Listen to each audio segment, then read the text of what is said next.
Hello and welcome back to another Mental Models video. In this video, we're going to look at game theory for single round games. There will be a part 2 where we cover multiple rounds, but in this video, we're going to look at single round games and we're going to specifically look at a type of game theory called Prisoner's Dilemma. If you are new to game theory, this video is going to be a great starting point because we're going to explain everything without any technical terms and make everything crystal clear. If you are already familiar with Prisoner's Dilemma, I still think this video will be useful to you. At the end of the video, we're going to look at the assumptions of game theory and we're going to look at how you can beat game theory itself by preventing these assumptions and conditions from being met. So the best way to explain game theory and Prisoner's Dilemma is to use an example. And in this example, we are going to look at two prisoners who have been captured by the police for robbing a bank. We have prisoner 1 called Bill and prisoner 2 called Joe. And the police have made these prisoners a deal. If they both confess to committing the crime, they will each get just 1 year in prison. However, if they both deny committing the crime, they will each get 3 years in prison. If one of them confesses and the other denies, then that one person is going to take the rap for the whole crime. And in that situation, the person who confesses to the crime will get 5 years and their partner will get 0 years. So that's quite a lot to take in. So we're going to create something called a payoff grid. And this grid just simply outlines the different situations that can occur in our game of game theory and the strategies our players can take within this game. So we have got Bill and we have Joe, and we've got a decision to confess for Bill, a decision to confess for Joe. Joe can also deny, and Bill can deny. And now we're going to put the payoffs into this grid. So if they both confess, they each get 1 year in prison, and Joe's prison time is the number on the left and Bill's prison time is the number on the right. If this gets hard to remember, just remember that Joe is on the left-hand side and Bill is further along to the right. As I mentioned earlier, if they both deny the crime, they will each get 3 years in prison. We now got our remaining 2 boxes, and in this situation, Bill has denied committing the crime, so he will get 0 years in prison, but Joe, he's confessed, so he will get 5 years in prison. And then this box is the opposite situation. So Joe has denied, he will have 0 years in prison, but Bill has confessed, so he will have 5 years in prison. So take your time to let this sink in, but this is what our game theory looks like. Bill can confess or deny, and Joe can confess or deny.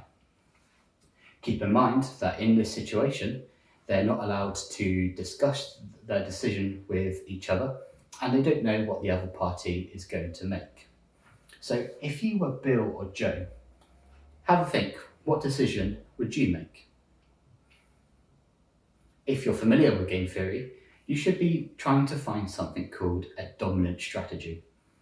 What a dominant strategy is the strategy you should pick that will give you the best outcome regardless of what your opponent picks. It isn't always present in game theory, but if it is present in your game, you should always pick it because it will give you the best outcome no matter what happens. In this situation, the optimal outcome for both Bill and Joe is to deny committing the crime, and I'm going to explain why that is the case. Let's take a look at Bill. If he confesses, he is either going to serve 1 year in prison or 5 years in prison. We don't know which of the two, but we know for sure it will either be 1 year or 5 years. On the other hand, if he is to deny the crime, best case scenario, he has 0 years in prison. Worst case scenario, he has 3 years in prison. So would you rather be choosing between 1 or 5 years in prison or 0 and 3 years in prison? So that is why deny for both of the players in this game is the dominant strategy. Unfortunately for them, it results in what we call a worse outcome overall. So the total prison time served in this scenario is 5 years.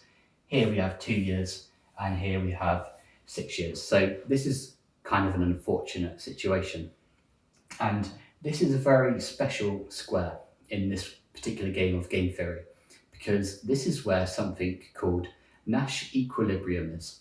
And what Nash Equilibrium is the square that neither player will want to change their mind from. So let's say we're in a situation where both of these players are thinking of denying the crime. Well, this is Nash Equilibrium because neither player will want to change their mind out of this square if they're aware of the other player's decision. So let's say they've both chosen to deny the crime, and the police give each person the opportunity to change their mind. They tell them what the other person has said. They say to them, "Are you sure?" Well, let's take a look at Bill. So if Bill is to change his mind, he will go from 3 years in prison to 5 years in prison. So that is not a good decision for him. So he's going to stick with denying the crime. Let's take a look at the same choice for Joe.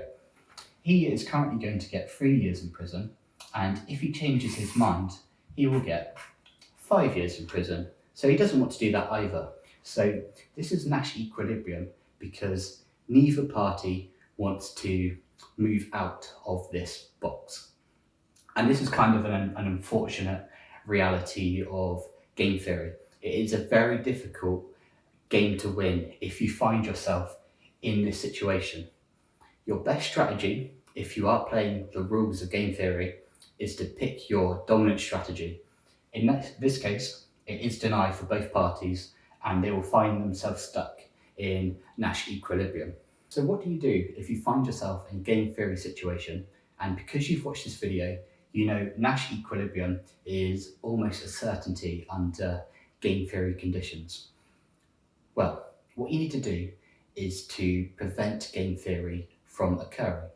And game theory makes a set of assumptions, and if these assumptions are met, then a situation is highly likely to play out in this scenario, where the only thing that matters is cold decisions that maximize an individual's payoffs.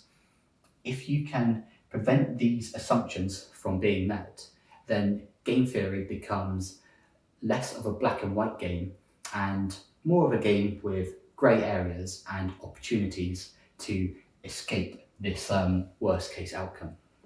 So let's take a look at these. The first key assumption of game theory is that the two parties make their decisions at the same time. A very simple way to get ahead in the game of game theory is to make your decision second and also be aware of what your opponent has picked. It's not always possible, but that is a absolute gem of an opportunity if you find it. Assumption 2 is that game theory assumes that all of the payoffs or benefits from a decision are captured in this table. But let's suppose that these two prisoners committed a bank robbery and Joe has stored the money safely for when they get out of prison. If Bill is to annoy Joe by denying the crime, he could also be denying himself the proceeds of the crime. So he may choose to confess the crime, to stay on friendly terms with Joe in order to access that money when he gets out of prison. So if you can introduce benefits or disadvantages of decisions that aren't being captured by game theory, that's also another very good move to beat game theory. Third, on a similar topic, game theory assumes no emotion. It assumes that each player in the game will maximise their own benefit without any regard for the opponent. But what if Bill and Joe are partners, they've been committing crimes for 10 years? Then you could argue that there is a chance they may stay loyal to each other, and if they both agree to confess, then they may be true to their word because of their past relationship. Fourth, single round. So this game assumes that each player doesn't mind screwing over the other player because they won't meet again. If you're playing a game of game theory with multiple rounds, assuming that these players will meet again in future games, then the decision becomes trickier. It doesn't become so black and white. We'll cover this in our part 2 video, but single round games tend to lead to more cold calculated decisions where you can get locked in Nash Equilibrium. So if you can convince your opponent that you'll have a future relationship with them, they're more likely to be on your side.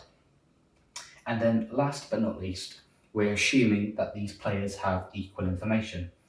What if the police had lied to Joe and said that his partner had confessed when in fact he denied? Well, that could lead to Joe making an incorrect decision. That is a great example because it completely flips the decision on its head.